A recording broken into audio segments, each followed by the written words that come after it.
And we are live. Right, hi guys, and welcome to our little Thursday show. These days I do guest slots on every other Thursday. So here will be joining us hopefully in a minute. But as you may have just seen, because I think it switched just then, we have a special guest with us, All right. which is Adz. How are you, mate? Hi there. I'm fine, thanks. Yeah, doing Good. good. Before we went live, there was quite a lot of chat. I know there's a lot of people been waiting for this, and they were guessing, and somebody guessed you immediately.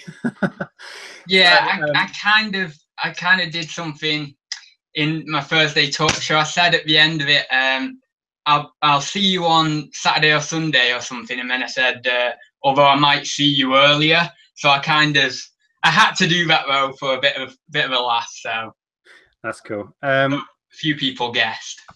I've managed to somehow get this in a separate window on my Mac, and I can't shrink it, so I can't see the chat. I've managed to get the chat up on my phone, so I'll have to work from there.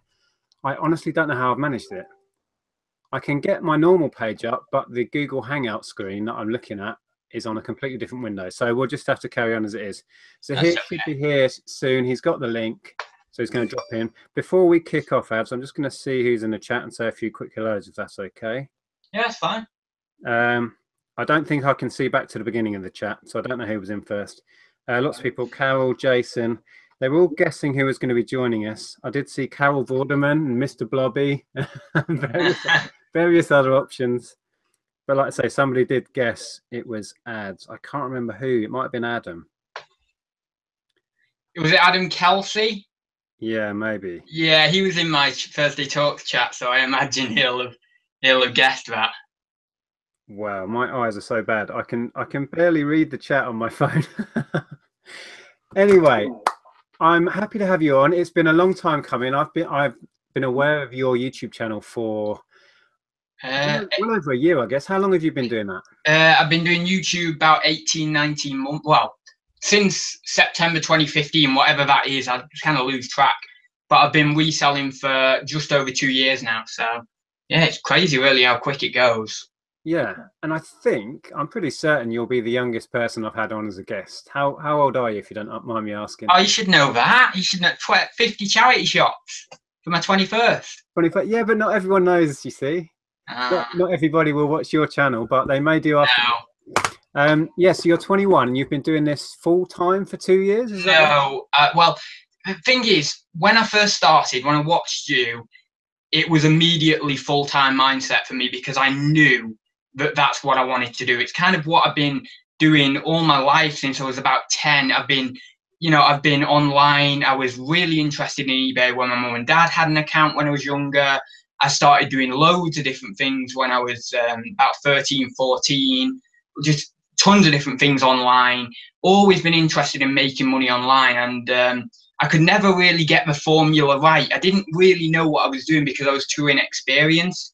And then your videos came along, and I hate to say it was kind of like, I don't want to say divinity or anything like that or destiny, but it was kind of in a way like that. It just sort of, I'm not saying you're a god or anything like that, but it kind of was like that. It was just, it all fit perfectly. And then straight away I was like, yes, I'm doing this. I'm making a go at this. And then due to troubles with anxiety and suspected Lyme disease and things like that, I had to end up finishing my uni course a year early. And that's when I went full time. I had to quit my job, my part-time job, and then I finished uni a year early. And that was it. The cat's got up on the desk. I was going to ask actually, so because I remember when you first did some videos, you were at uni or college, whatever. Then I was, yeah. Did you actually finish the course, or did you drop out? I finished the foundation degree side of it, but I didn't go to uni to get the full Bachelor of Arts. I think it was BA, Bachelor of Arts. I think it was, or it might have been a BSc, Bachelor of the Sciences. I'm not sure, one of the two. Okay, and are you thinking of ever going back and finishing that off, or do you think that's not necessary now? I really, if I'm quite honest, I don't know. I honestly don't know. I mean, I think I would like to, but it would have to be the right time, because I mean, then I'd be sacrificing more time away from my business, and you know how it is, you know, you want to put every minute you possibly can into your business. So it's a hard one, isn't it? I mean, there's Open University, maybe that could help, I don't know. Yeah. What were your parents' attitudes to the fact that you were going to ditch this course that you'd got on to basically go flogging secondhand stuff online? Because when we made that decision, for us, we were already in jobs, Andrew and myself, and we both quit our pretty decent jobs to do this, and we got quite a mixed reception, I'd say. So what was the take from your parents and your friends as well? My dad was, still is, really not supportive. He just doesn't like it. He just doesn't like the concept. I hate to say all this about my dad because, you know, he's my dad, but he just is so close-minded with regards to what you can do in the world. He just thinks that you just get a conventional job, you earn X amount per year, and then you go on a holiday a couple of times a year, and that's it. And if you're lucky, you might, I don't know, you might get a few more holidays a year and more time off and stuff like that. And he doesn't see it in the way I see it. The world now, since I've been doing reselling, is so opportunistic, and it's opened up, you know, to me. And I feel like there's all this opportunity and all this enthusiasm that comes to me because of that opportunity. Yeah. I guess he's just got your best interests at heart, and he wants you to do as best as you can. I would imagine, Yes. You know, he'll have your best interests in mind when he's saying that stuff. But yeah, I can understand it as a parent, wanting your child to have a stable job and stuff. But it never worked for me. And I kept leaving jobs until I finally figured out that what I actually wanted to do was be my own boss, and both myself and Andrea never looked back from that. And I get the impression that you're never going to look back. Whatever you end up doing, whether it be reselling or you move on to other things, I don't think you will fit in a conventional job. I identify with you with that. What I will say about my dad is he's worried for me completely. You know, this is completely right. You know, he's worried about the social side, and that is something we all battle with. You know, he's worried that I'm not getting enough human interaction, you know, working at home as I do on my own.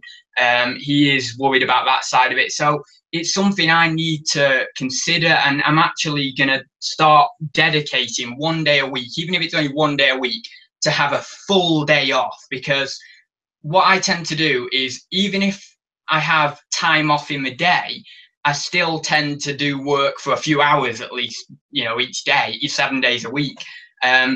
And I find it very, very hard to let go. So I'm trying my best to say to myself, right, I'm going to have this day off each week. But it's kind of hard to do that because, you know, things pop up. Like there might be I don't know, some sort of sale that pops up, and it might be on my day off. You know, it might be a jumble sale or something that pops up on my day off. Very hard to then say, I'm just going to have that one day off. We all struggle with that. I actually struggle with remembering I can take time off whenever I want. Which I have to actually force myself to remember to do. Andrew's much better at that. But I was going to say, if your dad's worried about how social you are, does he not know that somewhere you're live streaming on YouTube half the time? I think Fake Rachel just said, whenever I go on YouTube, Adz is live streaming. Well, so YouTube has actually, that's a good question. Has YouTube helped you with the social side of things? Because you must have met a lot of people through it by now. Yeah, I mean, as yourself probably, I've had people selling me stuff on there. I don't think I've had anyone buying off me, but you know, I mean, it's that sort of a business side of YouTube, I suppose, in a respect. But that does also create social networks as well.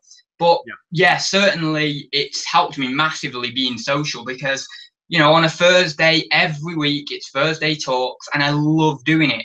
And I couldn't care less how many people watch or how few people watch. I just love connecting with the certain number of people who watch me week in, week out, and just seeing what they're up to, and just revolves around a topic, really, just discussing a certain topic. And the thing with me on my channel is I get very carried away, and it's not generally just about reselling. It's more about the quirkiness of me as a whole, and it's kind of evolved into that happily without me trying to do anything. That is just how it's evolved. Yeah. Well, who you are comes across. Yes. And for those that are watching this that haven't checked out Adz's channel, I don't think there's a link below yet, but if you just search Adz Robinson, isn't it? Robinson, yeah. Yeah, you'll find it, and you'll see for yourself. You have a unique way of making videos and a unique personality, and that's what comes across. And that's the beauty of YouTube is, you know, if you put enough videos out there, people will get to know who you really are, really. And I think it's great. I was going to ask, for those who don't know, can you explain the platforms you sell on, what's going well for you, and a bit about where you source your stock as well? Yeah, I'll explain all of that. So it's been a really odd road for me. So I mean, I started really just sourcing from charity shops. That was when I was really in the beginning. It was just charity shops, and then I moved on to the odd car boo and sniping on eBay and things like that. But generally now I stick to, I've just got into auctions about 3 months ago. So I stick to buying from auctions, eBay sniping, car boots, and then I'll do a few charity shops. So I suppose that is quite a lot, but certainly as well, I actually wanted to talk about this. Certainly over the last 6 months, that fear of not being able to get stock has completely gone, gone. And now I have no worries about getting stock. And a lot of people talk about it and say, you know, maybe have a bit of a moan about not being able to get stock. But I think it's to do with the diversification in my sourcing. So car boots, auction, charity shops, and eBay sniping. Using all of those effectively really means that you are not going to have any trouble finding stock. Really aren't. So I've seen you recently have a few auction hauls. Is that where you're getting a higher percentage of your stuff now at auction? I'll tell you this now. My business is one big weird balancing act. I'm trying to get into antiques and collectibles more on eBay, so I've got that, but I've not got the space to be able to sell only antiques and collectibles because you need a larger inventory because of the lower sell-through rate. So I'm trying to juggle toys and games and video games on eBay with the antiques and collectibles, so then I can not saturate my storage space and still get the turnover I need. And also on the opposite side of my business, I've got Amazon FBA, which I'm solely concentrating on really sealed media, video games, and sealed board games, things like that. Very sort of Christmas-centric items. But yeah, it's a bit of there's many different angles to my business. I guess, think about it, you're a couple of years in, so you're still in your infancy and you're working out what you want to do. You're working out how you're going to do it. I mean, we're 15 years into this and we change up what we do on a regular basis. We're still working it out. So don't, you know, don't be too worried about the fact that you're not quite sure what direction you want to go in or what stock you want to source or anything like that. It'll figure itself out. Or in our case, we'll just keep changing it anyway. That's what keeps it interesting. Yeah, that's kind of, I don't know whether you've heard me talk about, and I bet subscribers of my channel are sick of hearing this, but I keep talking about this mystery project that I've got going on, and that in itself is going to completely focus where my business is going in the main. I still will do Amazon FBA, which is separate really for me in my eyes, but most of my focus of the business, the main part of the business, the mystery project in the next sort of 2 to 3 years is really going to hone that down. So yeah, I've got an idea of where I want to go, but it is, you know, things come up and you think, oh, I could sell that and I could sell that and I could go into this, and that's the excitement really. Yeah. Have you thought about I don't know if you follow Kirsten. She has an antique booth. Have you thought about going into that, because you seem to be sourcing more antiques and stuff like that, which would be ideal for a booth because it can sit there. It could even be cross-listed on eBay potentially. That might be a bit fraught with problems, but yeah, it might be a bit awkward. I mean, I don't know, is that something you consider? I am on the waiting list for a cabinet actually. There's no booths currently available at my 2 local antique centres. It's very around here. We've got a town called Knutsford, which is a very, very affluent area, and we've got a few affluent areas actually, and there's a lot of for some reason there's a lot of antique shops, a lot of buzz around the antiques market. So I think, you know, a lot of people have got in that and sort of saturated the areas where you can actually get booths, and then they just keep them forever and ever and ever. But certainly I'm on the waiting list for a cabinet. And then what I'm going to do, I'm going to try out the cabinet, see how that goes for a couple of months. And then, yeah, it'll probably be straight into a booth, really, if I can get one. And that's the main thing. It's if I can actually get one. Yeah, I think that would be a good fit.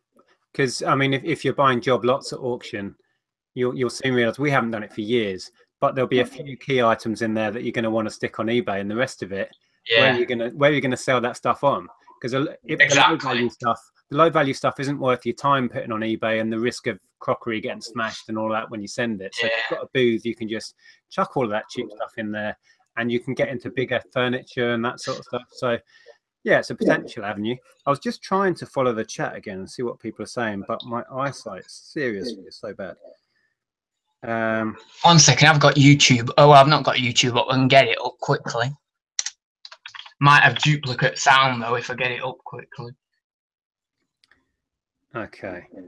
If you just joined us, actually, we've got 117 people in, which is fantastic. If you have just joined us, Zahir was going to join in and have a chat with Adz, but something's come up, so he's hoping to drop in at some point. Yeah, it'd be nice to talk to Zee, actually. I don't know when, but in the meantime, I was going to see if we've got any. If you've got any questions for Adz, actually, drop them in the chat, and I'll try and read them. Okay. There's just lots and lots of chat, which is great, but I can't see any questions. No. I'm way behind anyway. I'm just scrolling and barely being able to read it. Okay. I had a few more things I was going to ask you. So let me know about your, I mean, I kind of know what your setup is. Yeah. But for those that don't follow your channel, you're still at home with your mum, is that right? And how does that? Yeah, my mum and dad, yeah. I am literally this month, I'll be starting to save to get a mortgage on a house. I'm very aware that it's hard if you're self-employed to get a mortgage, but it's the route I want to go down. I don't want to rent or things like that. I want to be able to get a mortgage and then buy my own home. I've recently did some calculations with my mum actually of how much it would actually cost to get a fair sized property that I want, so that then I could move out. And it feels like it's starting to become a reality with the numbers of my business. So certainly, yeah, I am living at home with my mum and dad, looking to move out, hopefully by the time I'm about 24, 25, really, if I can get the business really going. But that's a great target to have. I was going to say, and as targets go for a young man like yourself to buy a house, that's impressive. You know what I mean? And it's wise as well. I mean, it's the best thing we ever did was buy our own place. So I was going to ask, does that cause friction with endless piles of stuff coming in the house? Oh, you know how it is. It's right. I seem to dump things in certain places of the house before they get moved to the correct places of the house, and not necessarily my mum. My mum's like really, really good, and she knows the inner workings of my business. She, you know, a lot of stuff about the business goes through her as well. I talk to her about it, and because basically there's no one else to talk to about it, so it just all goes through her. But my dad, on the other hand, as I said, I just don't like it. I mean, it is his house. I understand that. I completely get that. And if it was my house and then my kids doing it, would I accept it? I don't know. I mean, it'd be hard to, wouldn't it? Really, especially if you're not as involved or as accepting of it as they are. You know, the ones who are doing it. So, how are you coping for storage? Do you have outside the house storage at all? Do you have a shared garage? Storage wise, I don't really want to talk about storage wise because my mum had told me not to talk about it, the things, you know, where I've got storage, but I've got storage available. I've probably got enough storage for about 1,200 items on eBay, right? But at the moment, I've got 1,040 listings on eBay, but I would say about 200 to 300 of them are, if I'm being quite honest, are quite stale or really need looking into. Because the bad thing about having a medium size or larger inventory is that I find it very hard to get the motivation to go into each individual listing and look at views and, you know, and change photos and do all that. It's so hard. So They just kind of sit. Touching on that, sorry, I was going to say, touching on that, I mean, you have a much bigger inventory than we do. So where on the scale of business models from someone who likes to turn stuff over, get it in, get it out, to on the other end of somebody who has a multi-thousand item listing like Scavenger Life, who will list it and forget about it. So where would you place yourself on that sliding scale? Here's or is the it thing. work in progress? Like there's a lot of guys out there who have got like inventories between 200 or 300 items, but they're doing better turnover and most probably better profit than myself. So to me, it screams, why have I got 1,000 items on if I can do the same or more turnover and profit with fewer items? And I keep trying to, you know, scale back my inventory, and I did it in January and I've done it this July, and, you know, look at what I've got listed and stuff. But I just don't seem like, whatever I put on, I don't know why, I still seem to have the same sell-through rate. I don't know what it is. I mean, sometimes if I put certain toys on, yes, they'll go really quick, or certain video games and they'll go really quick. But for some reason, my sell-through rate seems to hover around a certain percentage. It doesn't move or fluctuate as much as I would have liked. But that's maybe I don't put as much effort into the items I'm sourcing. I don't know. Maybe it's that it could be more to do with the fact that, as you said before, you're constantly trying to expand your repertoire. You're constantly I don't know what it's weird. I do it all the time. What that means is you make an awful lot of mistakes. Yes, I do. So you'll end up with stuff that in the future you wouldn't touch again. No. But you've got it, so you've got it listed, and it sits on the shelf for months. But you know, it's not a bad thing because you've learned from it, and you'll eventually sell it. But my store is the same. I'll have, you know, an X amount of stuff that is very stale and needs to be got rid of, and once in a while I will clear stock. But most of our stuff goes on, and we want it out the door in as quick a time as possible. And sometimes that is a matter of hours before it sells. Other items, as you will find, are still sat there 6 months later. But I would imagine it's more a case of the fact that you've been experimenting so much with new ideas and new stock that you've just got a lot of sticky items, and it's not necessarily the end of the world. I don't know whether it's maybe, but I feel like I have been quite ruthless when I've been doing these sort of inventory cleanups or clear outs. But maybe I need to be even more ruthless and see, you know, really hone down my inventory. Like Zahir's done this sort of, he's called it getting a lean inventory, and he's scaled his right back from about 600 items to what, 200 or 300 items now. And I kind of want to do something like that, but I look at my inventory and then I'm thinking, well, but that'll sell soon, or, you know, if I take that off, that's guaranteed that would have sold a week later or something. I just know it. So I get I've maybe got a little bit of a hoarder mentality with it, if I'm being quite open and honest, you know. So I don't know, maybe. One thing I've tried more recently, because we've got the middle store, so we get, I think it's 100 or 200 free auction listings. So I've been doing once every 10 days. I have my stuff on 10-day cycles. So about once a week, I'll go in and I'll go through my listings, and I'll switch a load of sticky stock to auction. I don't tend to run 99p start auctions, but I'll run them sometimes at the same start price, same buy it now start price. And that's having some intermittent positives, but some success there. So it's one way, because it's free as well to list that way, because we get those free auctions anyway as part of the shop subscription. So I've been using those to kick off a few auctions and get rid of old stock. So that might be something you could experiment with. What I've been doing more recently is just generally doing more auctions, because obviously we get the 300 free auctions a month. I've been generally doing more auctions, and I've been having really, really good success with that.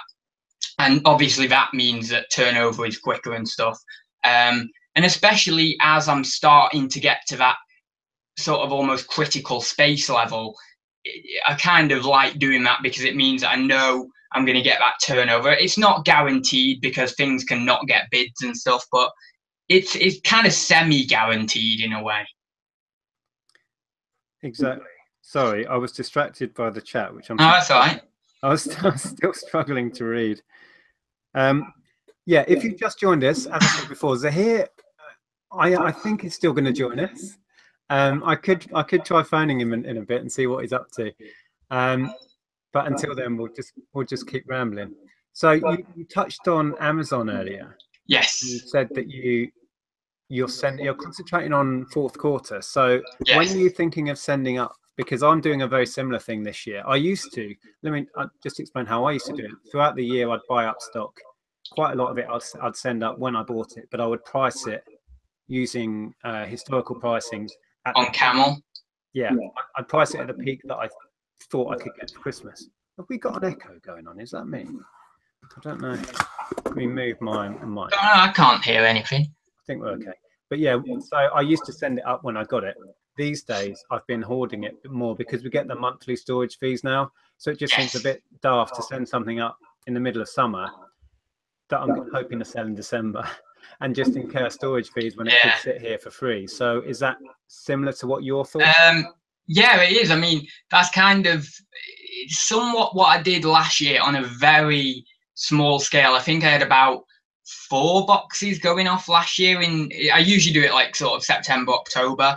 And I think I had 4 boxes this year. I'm up to about 10 or 12 already. And I really want to hit about 20 to 30 boxes worth of stuff because, and these, bear in mind, I'm only sending up to Amazon really, really fast rank items, high rank, well, whichever way you look at it, like low rank or high rank, you know what I mean? Yeah, but fast sellers basically, and anything that's over 15 quid. I'm not sending in anything below 15 quid. And I don't, that's not necessarily a good thing. Obviously, there could be items that are tenner that are really fast and I'll be losing out on them, but it's just the way I want to do it personally. And I want to concentrate on that higher value range. I've been sniping a lot on eBay the last week, loads of different things. I'm not going to disclose what things, but, you know, loads of different things, mainly new and sealed stuff. And, you know, that higher value range from sort of £50 to £100, spending sort of between £10 and £30 on items. So, you know, it's a fair investment, really. But I hope it, well, I'm pretty sure, you know, I'm like 95% certain that I'll get it right. And that, you know, 95% of this, well, maybe not that much, but certainly a good percentage of this stuff will go at Christmas. So, because I really feel like I understand rank and sales velocity a lot more now on Amazon than I did like sort of 18 months ago. Same here, and I think experience is key with that. I'm still learning with Amazon, as we all are with Amazon FBA, and they keep changing the goalposts, moving the goalposts anyway with storage fees, and now they've just put up the media fees when you sell an item, that sort of stuff. But I think it's a lot to do with confidence. We did so well last Christmas on certain items, toys and games and stuff, that like you, I've got the confidence to buy that stuff. Some of it off eBay, similar to what you're doing. And I can pretty much guarantee what I'll get for it in December. Yeah. Unless something drastically changes and the demand isn't there, I'm pretty confident I can get X amount per board game or per toy. Yeah. Because I sold it last year. So a lot of it is confidence and experience. And yeah, I'm really looking forward to fourth quarter this year. I've stockpiled so much gear. I get so excited. I'm like a little giddy schoolgirl, getting ready for fourth quarter. I feel, oh yeah, it's gonna be so good and stuff. I don't know. I just get so positive about it, you know. Yeah. Well, but I can't wait. We've been in retail for donkey's years, and when we had our high street stores, the gaming shop particularly, we would tick along throughout the year and earn pretty good money. Yeah. And the fourth quarter for us was like our yearly bonus. You could pretty much just sit back in media retail and just let the money come to you in fourth quarter. And if you get it right with eBay and Amazon, it's the same. It's almost like a big Christmas present. Yeah. I mean, I'm not too much of a fan of when, you know, in December when the packaging really ramps up and you have a ton to package. I'm not much of a fan of that, but, you know, it's part and parcel of what we do. Excuse the pun, part and parcel. But yeah. Well, the beauty of FBA with that side is you don't have any the work. So all of your work is done up front, as in sourcing, sending it up and setting your price. And that's what I know. There's a lot of fees involved, and a lot of people are quite anti FBA these days, I think, because of the storage fees and the level of fees when you sell an item. But you get your money's worth. I really think you do. Well, I was going to ask as well, are you selling much internationally? Have you seen your European sales go up? On Amazon? Yeah. Well, I've put my what is it, like the percentage? I don't know what it's called. You know that percentage? Yeah, you can You know what charge I mean? a higher percentage on Yeah, international yeah. phones. I've put that up by another 10% because for some reason I saw my fees increase slightly. I don't know why that was. So I got a bit worried and then put that up 10%. And then it's been a bit slower with the European sales this month. But last month, no, it was all right. It was okay with European sales. But what I might do is just put that down a bit again and see, maybe just see where I am with that. I don't know. It was just last month. It seemed to be a bit high, my fee. So I don't know. Where are you on the percentage? I think ours is at 40% higher international. Yeah, mine was at 40 and now I've gone to 50. And I think that might be a bit too high, to be honest. Yeah, interesting. But yeah, I just felt last month when I saw my fees, I just thought, well, I've got to try and do something about it. So thought I'll just put that up and then I can bring it down, you know, if things don't pan out. So yeah. So one of the questions I kind of had in mind was what are your future plans? And I know they're kind of a bit Secret. so we perhaps can't go there. I was going to ask though, I'm intrigued because I've seen your mum once or twice in videos. Is she how involved is she actually in the business, or does she just how involved? In the background? Yeah, that's like asking me how involved I am in my own business. I mean, it almost is that level. I mean, not necessarily the day-to-day tasks and things like that. It's just like the mental side of it, you know, all the plans, all that sort of future plans, things like that. She's completely involved, and she probably knows exactly the same knowledge as me in terms of my future plans. She doesn't know like Amazon rankings and what to send into Amazon and stuff like that, or what value things are on eBay, but you know, all the plans and stuff she knows. So she's involved massively, really. So. Well, you're lucky to have someone that supports you that much, to be honest. Yeah, she's absolutely phenomenal. Honestly, she's just been amazing through the past 2 years, just helping me. It really has. I mean, she's given up the spare room for me. I mean, she had most of her stuff in there. It's now completely my processing room. I mean, there's nothing listed in there. It's just all for processing. So I've got an entire room that I can just process things in and photograph in. Yeah. So I was going to ask you a little bit about process as well, with eBay particularly. Do you have a very rigid process for that? Because I really struggle. I think it's been put out there many times. I'm really quite disorganized. So time management and processes is something I'm constantly trying to enforce on myself. Do you have systems, or do you do this in the morning, that in the afternoon, or is it just chaos? In terms of time, there's no system really.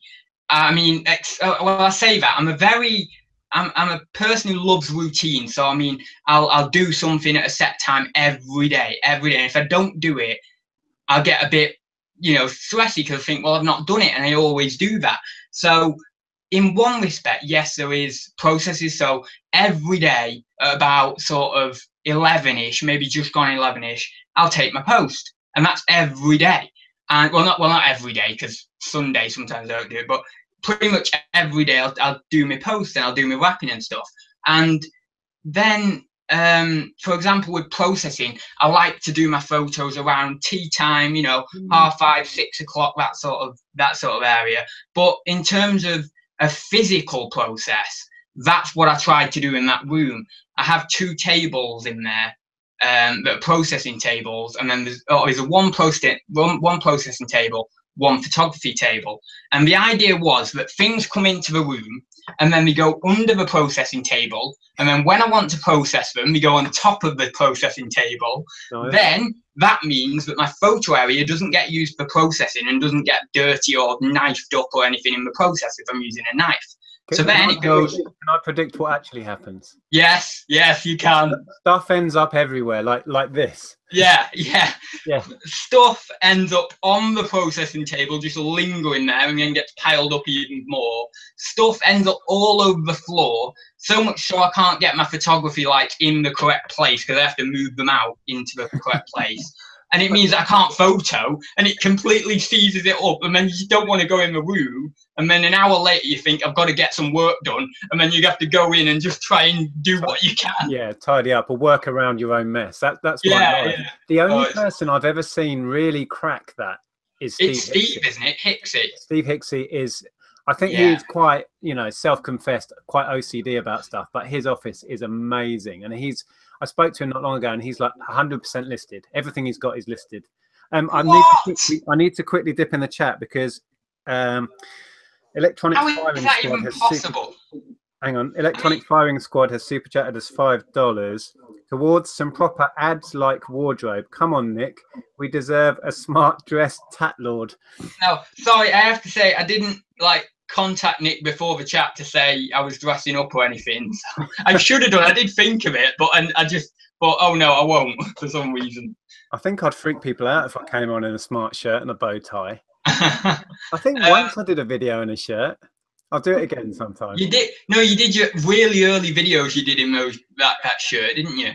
Oh, possibly. That was a long time ago. I think it was like a blue or grey shirt. This feels like my wardrobe, to be honest. I am a printed T-shirt and a hoodie. That's it. That's about all I wear. I think it was around the time I sort of went properly full time, if you like.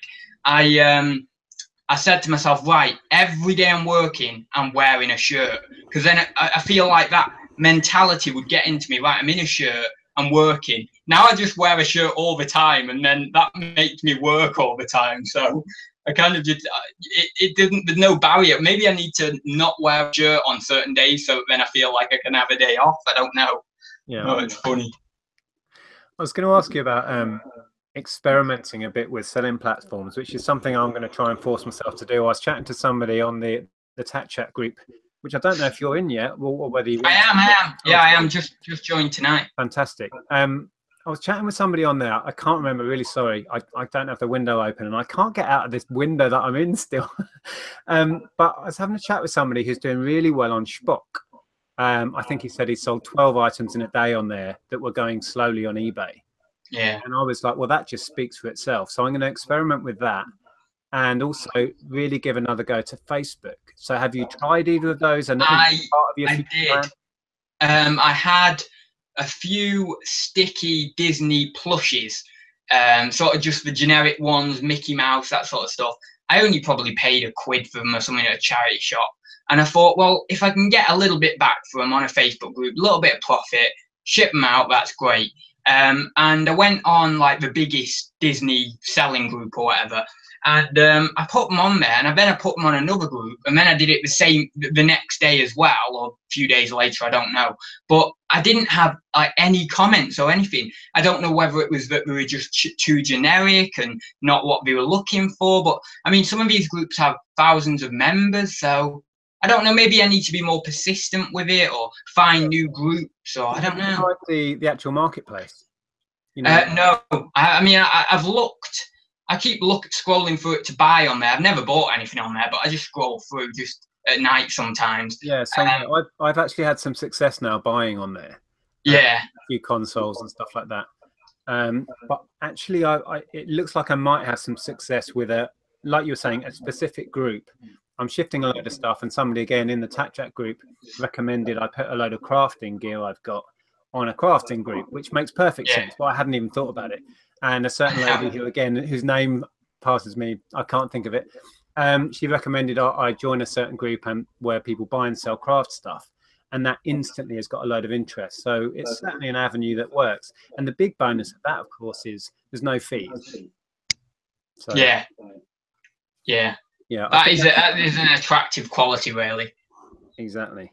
All right, let me see if I can read any questions. There's somebody talking about Amazon here, saying the crappy part. Oh, hang on, cancel. The crappy part is you go all in on a platform like Amazon, and then they change all the fee rules on you. Yeah, exactly. It was like they suckered you in. Yeah, I mean, it's not that the fees haven't been too bad for me because I don't have a massive inventory up there. I cleared so much last Christmas that my inventory was quite small coming into this year anyway. And then I've had a bit of a purge and got rid of a load of stuff. So my long-term storage fees coming up are minimal. But I mean, chatting to the likes of Tom, his was huge. Oh yeah. Oh.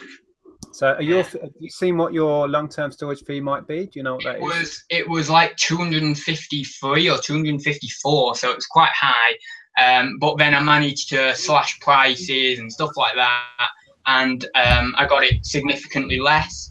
but I've decided just to click that automatic return thing, because I worked out that if I keep them up there and then they don't sell for say 6 months, then when the next storage fee comes down, then I'm gonna have more storage fee to pay for the same items, and it's just worth it in the long term just to get them back. So that's what I've done. I've just clicked the automated returns button. Interesting. And Zahir's in. Hey. Hi everybody. Hi. Hi there. Nice to chat to you finally. Yeah, it is as well to you. Yeah. I do apologise. Just a bit of an issue, but we'll move on. Good to see you, mate. How are you? I'm absolutely fine. I've been watching and I've been commenting as well. Yes, the bug has been sorted. CP Craft. I can't see the chat window. I've managed. Yeah, Nick's having trouble with his eyes. Screen window, so I'm reading it off my phone, and I can barely read. So if you can get the chat open, sure. Yeah, chat's open. Lots of people commenting about the bug being sorted. And, it's a shame we haven't had the chat actually. Yeah. Peter's just said I should phone you. It's all right. He's here now. That was so funny when I don't know if you were watching Adz, but we had a chat. Was it Tuesday? And then you had a power cut to here. Yeah, I saw that. Yeah, phoning him live on air and putting him on speaker. That was so cool. It was. I don't know what happened. Yeah, it's just terrible. It just went down. It just completely went wrong. But anyway, I'm here now, so it's all good. Yeah, we've just been chatting really. We've caught up with, well, if you've been watching, you've seen. We've learned a bit about Adz's future plans, that they're all secret. And we've been talking about Amazon. Definitely. I can just see bum crack pickers getting in there with Z looks a bit flushed after having the loo sorted. So yeah, Adz, a question I wanted to ask actually, I don't think it'll pick up. It would be an interesting one, is like, how do you square it away with yourself when, say for example, you're going out to source stock, or you're listing, or you're researching, and like your friends your age are going out, you know, enjoying themselves, doing like the kind of things that they do? I mean, is that something that you ever have to fight against, or is it just naturally you're not fussed? I used to have friends, I think. I can't really remember. I mean, it's like I have a few friends now, but I mean, reselling is kind of one of them activities that takes you away from kind of the groups. And I used to hang around with quite a few different groups, but then over the past sort of 2-3 years, we're just all sort of gone away from each other. And I know a few people, and I see people crop up on my Facebook feed with nights out and stuff like that. But, you know, I've never been the kind of person who likes clubbing or going to pubs and stuff like that. So it doesn't really bother me that much. I mean, I used to sit in my bedroom and listen to the Smiths, you know, and I wouldn't entertain the idea of going out and stuff like that. So I kind of never was that person. And now I've got my teeth into reselling. It's just like, that's my clubbing. Reselling is like my clubbing in a word, which is kind of sad. But what you say there isn't that, like, you know, unique in the sense that you've got friends because you've got this other community. Like, I mean, you know, anyone will tell you, I mean, I'm sure you're in contact regularly with other resellers that you talk to. Yeah, in that respect, definitely. Yeah, I mean, I found that, like, again, I suppose maybe it's the reselling that takes you away from it, but Nick's mentioned this a lot of times, that how other people that aren't reselling, they struggle to associate or empathize with what you do. So you're grateful when you come across like a community where everyone else is doing what you're doing, and you end up talking. I mean, I spend most of my time talking to other resellers now, not friends that I've grown up with. Yeah, that's exactly like me, to be honest. Yeah, I mean, a big percentage of my friends that I communicate with regularly are now resellers. I mean, it's probably up there in the 70-80% mark of the people I contact and talk to regularly are now resellers. And in the past, most of the time I've been reselling, that would be virtually zero. So it's just flipped it on its head for me. And I'm so much happier and more content because of that. Because I have an outlet to talk to people that understand it. That's the key. I can ring up to here and get excited about some piece of tech I found, or ask a question about an old video player or whatever it is. Yeah. And you get it, you know, and that's been awesome for me. So it's kind of like in a way. Sorry, Z. No, Karen. No. I was just saying it's like a substitute then, isn't it? It's like you've been able to successfully substitute. So you're not really, I wouldn't say you're lacking that in any way, like a social circle, because this is now it, or yeah. There's quite a feedback thing going on. I think are your speakers near your mic, Adz, at all? Me? Yeah. Well, my kind of mic is my computer and my speakers are down there. Do you want me to turn them down a bit? It might help. I think we're getting feedback from Yeah. when we talk through yours. I'm not sure. Yeah. Is that okay? Bit better, or do you want me to turn them down a bit more? I can't hear it now. That's cool. Okay. I interrupted you, Adz. Go on. Yeah, I mean, in a way, it's kind of replaced my social circle, but at the same time, I don't meet these people physically. It's all online, and you kind of need that meeting people physically. So yes, it has replaced it, and it is great, and it's lovely to talk to these people. But I think if we were to meet in person, that would sort of cement it a lot more. But I was just going to say also that it's both friendship and what you're getting from obviously networking with other resellers is business networking, and you are enhancing your own knowledge as well, and you're sort of playing off each other. So it's a win-win really when you're networking and socializing with other resellers. Yeah. Well, there has one. No, Karen. Sorry, I was going to say to Adz, there has been talk, and you probably spoke to David about it yourself. David McGregor, I think, came on and chatted to you, Z, didn't it, about potentially arranging a meetup so we could get a bunch of us together. So that may well be in our future. Yes. So, yeah. I was just thinking, I hope that David, does it somewhere where there's a big set of double doors that can make a really nice entrance, I love how that is your first thought. And we're going to have a meetup. What I need is some big double doors. Well, I want to make my entrance. I'll arrange for some trumpeters to be either side of you, and some of those confetti cannons. I wanted a bit more. I've been actually imagining like riding a lion or something. I don't know. This has to happen now. I'm holding you to this stuff. I want you on a lion coming through double doors. That's brilliant. One Man Right actually has a comment / question. I mean, are you, because you're so passionate about what you do, and you when you talk about reselling, you can tell that it is your world. You do love it, but does that not concern you that you would burn yourself out at the rate that you're going and not necessarily taking time to enjoy yourself? Yeah, it does. It massively does. And every day that goes by, I'm thinking more and more, it's burning me out. It's wearing me thin. And that's what I was saying actually to Nick before, that I actually feel like I need to every week now just set a day and have that day off. Just if you wander into a charity shop or whatever when you're on your time off, that's not so bad. But try and set it so then you're doing something social with other friends or something, or just doing anything other than reselling. So yeah, I can definitely relate to that, and it wears you thin a little bit if you're constantly on it. Would you say that's like a personality trait of yours? Like whatever you do, you just go and you do it like 110 miles an hour until you're either burnt out or tired of it or bored of it. Do you think there's any no form? No, like, because what I've done is I've done so many different things, and I've jumped when something's not working. I've just been like, no, I'm going to jump to the next thing, and then I'm going to jump to the next thing. But there's things in reselling that have not worked for me, but I've kept at it. So it's like this is the first thing that I've really, taken to 110% and really tried at it and got my business to where it is now. But everything else, unfortunately, I haven't been like that with. It's hard, isn't it? It's hard.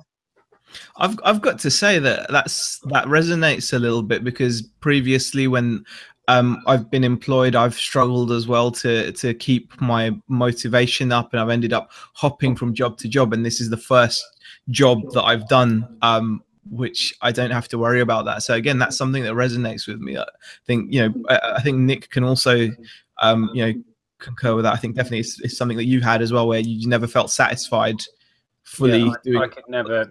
I never felt comfortable in a job until I did my own thing. It didn't really matter. I mean, I've changed up how we've done reselling over the years. It's never really mattered what form it's taken. It's the fact that I'm in control and I don't have to listen to anyone else. That's key for it, really. That's a big one for me. Yeah, I never really fitted into that role of taking orders, and it always makes me smile when I say that, and it's totally true. And then I think, I joined the police force. It's like, why? But yeah, you have to do these things to figure out who you are and what you need out of life, and that decision made things so clear for me. I had to get out so quick. Swamp Picker says, Nick and Zahey, did you miss the memo? Wear your tie at. Yeah, I know. I've said this 2 or 3 times now, but yeah, I was gonna message, but I didn't. Should have done. And Electronic Firing Squad says resellers don't need people. There's people on coins and paper money. So that's one way of looking at it, I suppose. Oh yeah, that was something I was going to say. Yeah, I got very passionate last night when oh god, the cat's near the power off button. Oh, no. Yeah, I got very passionate last night when you were talking about the you know, the cashless future and stuff, because banknotes are a massive thing for me, and you know, we've been around for such a long time, been so much effort and work put into a banknote and designing it, that it's hard for me to think that, you know, it would be like that. I think, yeah, what we said in the discussion, I mean, my view when we came out of that was that it is kind of inevitable, but I don't think there's any fear it's going to impact on our businesses in the next decade, is how I was looking at it. But I think you can see it encroaching. I think it will be an equal option very soon in the near future, where you can have cash or, you know, transfer money on your phone or however it is, you know, ping money between phones, that sort of stuff will become more and more prevalent. But to actually get rid of cash is a long, long way off. Yeah. See, I like the, I suppose it's maybe an ego booster, but you know, having a lot of money in your wallet, I like that. I like the fact of having a good chunk, and maybe I'm old-fashioned or something. But is that what you mean, like loads of money? The guy, do you remember Harry Enfield's loads of money? Yeah. Oh, see, that might be pre your time, Adz. I'd love the £1 note to come back, because that was before my time. But I'd love a big ream of £1 notes. I'd absolutely love it. Brilliant. You wouldn't get the same feeling with having a black Amex then, with a pretty much with no spending limit. You just is that a card or something? No, it's a card. A black Amex. Yeah, I don't know what that is. See, I'm not into cards, so I don't know what that is. All right. Just a couple of positive comments. CP Crafts is saying, oh no, actually, Cedar Stuff said we'll be keeping an eye out for a red carpet at the next car boot. So maybe people are looking out for you already. And Steve says Adz clubbing ain't all that. You carry on being Adz. Most people in club are tools. So it's just support for your unique way of approaching things. And I think that's what. The thing is, though, you never. Going to clubs serves a purpose, and that purpose is usually to either meet people or meet people of the opposite sex, and that's the problem with me. I don't have anything like that now. So what I want to do is, if I'm not going to clubs, I need to go to night classes and things like that to be able to meet people, so then I could actually get a girlfriend or a wife or whatever later down the line. Oh, she wants to get up. Okay. Sorry. No, sure. I was going to say, Adz, you must have a certain amount of social interaction at auctions, and I guess you're getting to know people there, some of the regulars. Oh, no, because generally I do all my auctions online, but when I go to collect, I go to collect from basically the auction house I used to work at. So there's a lot of people there who I know, oh, what's that? Oh, what you doing? What you doing? I go to collect, and then obviously there's a lot of people there who I used to know from working there still, so it's quite nice. I do talk to them and stuff, and yeah, I mean, I see people when I'm out and stuff, like, you know, on the street and stuff, but it's not really any concrete social time, is it really? Yeah, I'm sure you'll figure it out. Yeah, we all have a need for a certain amount of social interaction. It varies from person to person, but as I was saying before, I get a lot more of that from the internet now, from YouTube particularly, and then Facebook. So yeah, that's been good. I was going to ask you about your YouTube. What are your plans moving forward with that, Adz? Are you going to carry on at the pace you're going with YouTube? Oh, sorry, there was some weird sort of echoiness there or something. Yeah, with YouTube, I mean, as you can probably tell, I do everything live now. And the reason I do everything live is because I've not got the time to edit. And that's the problem. I'd love to put high quality videos out like Ben does. His videos are awesome. I absolutely love watching them. And I'd love to do that myself.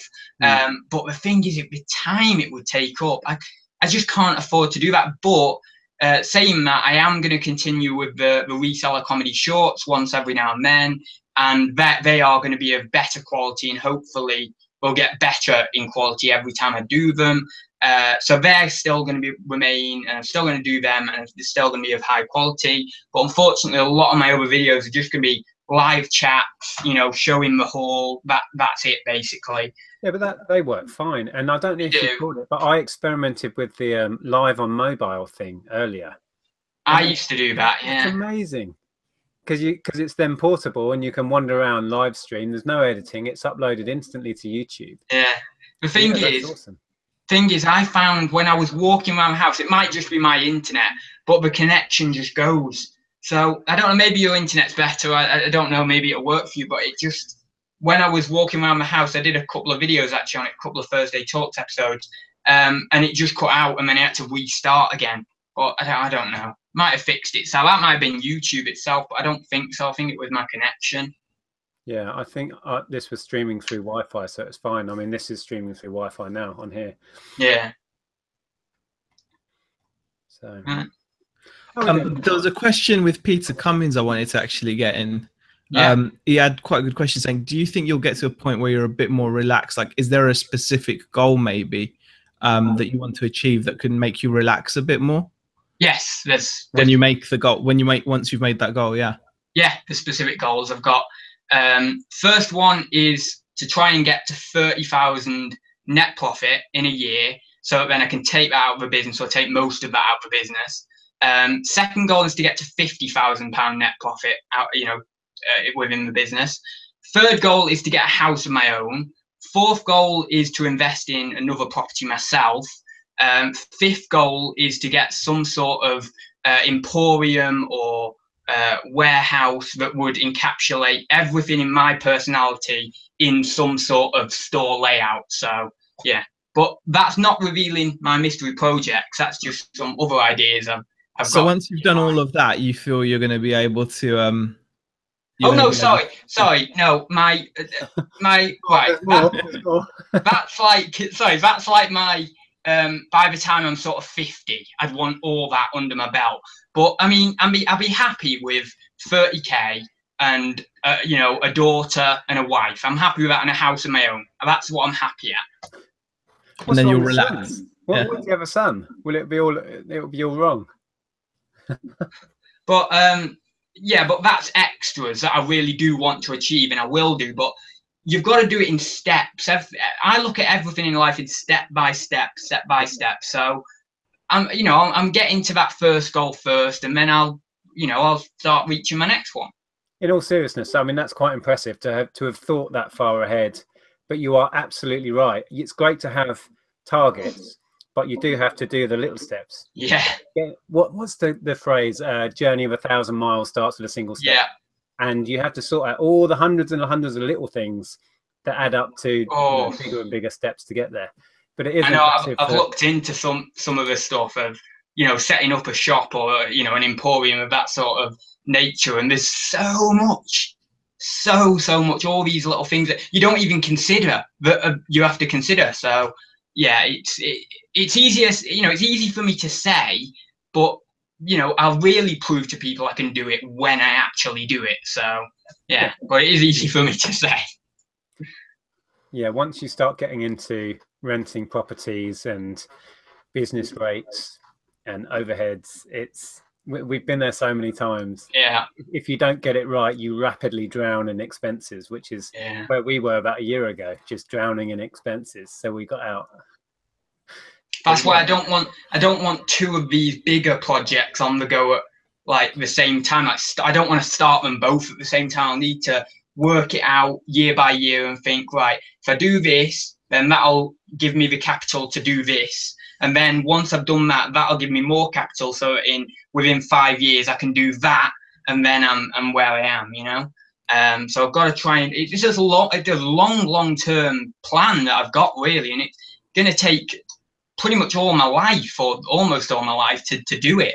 And there's so much more I want to fit in, you know, other than that, personal goals and stuff. But yeah, you just have to do it step by step. Exactly. Yeah. Take the small steps, and you'll get there eventually. Do you imagine that you would document your journey? Let's say you followed this through for the next 30 years or whatever. Oh yeah, on YouTube. Do you imagine you'd document all of that on YouTube? Yeah, definitely. I mean, the beautiful situation that we're in now, and especially I'm in now, is that my kids can sit down in 30 years' time, when they're sort of my age, or depending on what age you have kids, but when they're my age, they can sit down, they can go all the way back to now, and they can see me on this chat in my prime, you know, doing this, basically, you know, in my prime of my life doing this. How cool is that? We've got such an amazing opportunity in front of us, and I'd be stupid not to document that. I really would. Not for money, not for pride or anything like that, just for the ability to do it, and to have my kids at the end of, you know, I don't know, 2052 or whatever, watch me do this. How cool. It's a great thought. Having a teenage daughter right now who just rolls her eyes at me if I mention YouTube, the reality is somewhat different, but I do get what you're saying. Yeah. And actually, I've been on YouTube now 3 years, and I'm already finding it fascinating watching early videos. I recently watched the first chat Zahir and I had, and I shared that again. That was fascinating, just to see where we were then and how it's all changed. Did you have a look at that one, Zahir? I did, yeah. I did have a look, and I'm like, it's amazing how it just grows. You know, just I never thought at that point that this would be carrying on for so many weeks on the trot. So yeah, I do get Adz's point of view. It's almost like we all have our own national archive, whereas before it was just the government that was archiving audio and video. Now all of us can archive whatever we want, and I think that's a pretty cool way to look at it, definitely. Yeah. Okay, well, we've been rambling already for 1 hour and 5. So unless there's any questions, I still can't really see the chat from here. Unless there's any questions we can quickly touch on, we'll wrap this up soon. There's probably tons of questions. You know what the chat's like. It's so busy in there usually, which is fantastic. It's hard to keep up. When I did the live thing earlier on my phone, the chat comes up on the side of your phone, and I just couldn't read it. It was moving so quick. Scott Burrows has a little question that you could answer before we clock off. It's does anyone track other sellers' eBays on here? Tracking sold listings, looking at some people's numbers after a decade or so are not the most motivational. Well, actually, there's a guy at my local car boot sale, and it was really weird, actually.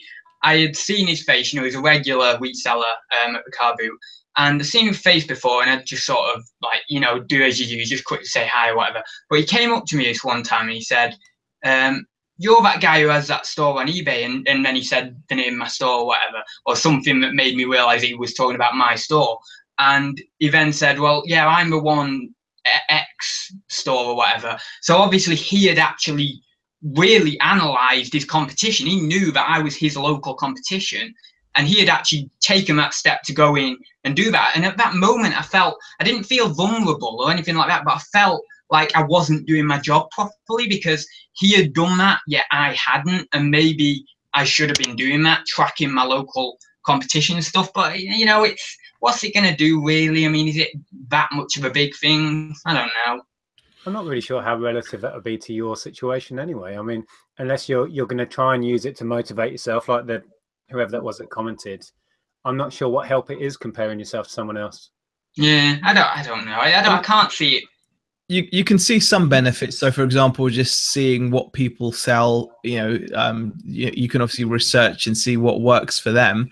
Yeah. But you have to be really careful not to get too immersed into it and start just following too closely, because what works for one person doesn't necessarily mean it's going to work for you, because they might be listing items that are doing well for them, but you might struggle to list just because you might not be at all interested in them, right? So that can happen. I don't know if you've mentioned this, but Krillin has super chatted $2, Nick. Oh, I saw. Yeah. No. We caught one earlier. I Yeah, still can't see it on the screen. Krillin's super chat message was sharing his goal in life at that Ad's age, and it was a bit carnal related, shall we say? So Oh, I can see it now. yeah, the aim was a carnal one.